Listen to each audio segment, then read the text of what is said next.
Every shot which I made, 200, 300, I remember which place, which city it was done, which time, which mood I have that time. I remember all the emotional connections between me and that photos. I'm Sergey Melnitchenko. I am a photographer from Ukraine. My father died when I was 3 years old, so my grandmothers and my mother grew me up. My mother would love me to do some more regular things.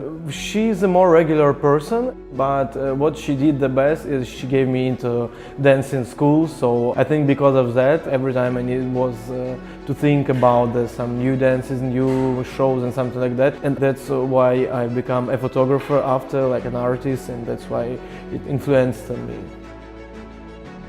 10 years ago, my grandmother bought me a little camera. It was easy, you know, there is no story about that I wasn't to be an artist from the childhood. They just bought me a camera and I just started to practice my skills in photography and started to work with people. In the February of 2015, we traveled to Chengdu city, it's in the Sichuan province.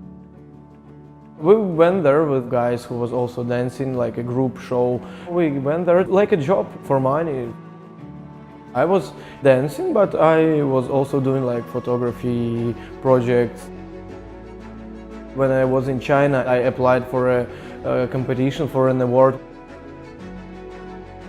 I won Lake Oscar Barnack Award Newcomer in 2017.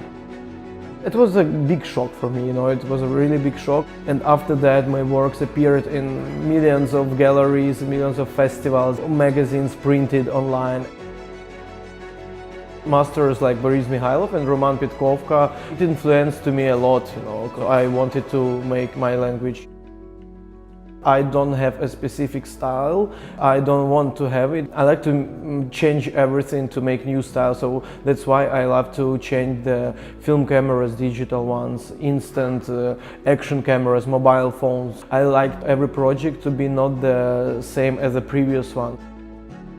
When I started, it was just my passion and my experiments of what I'm doing.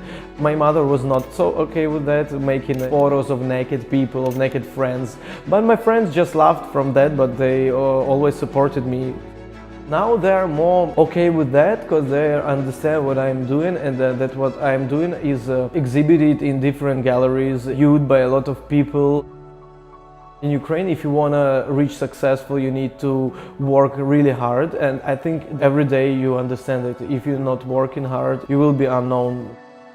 We have talented young people, but they don't have a chance to show their works. Our town is small, it's 500,000 people. Yeah, it's small for Ukraine. That's why I decided to open a collective of young photographers. The collective is Myth Art. I teach conceptual art photography. We made books. We're preparing different exhibitions, and this is important for them, you know, because they are really inspired by everything, and they are doing 10 times more than they could do, and they understand that what they are doing is really necessary and really interesting. I want to influence our culture and art which is happening in my city. I want to grow the level of the art, of the photography skills in my hometown, because I think it's very exclusive, you know, to make something special there. It's growing up, and I'm really glad about this situation which is happening now.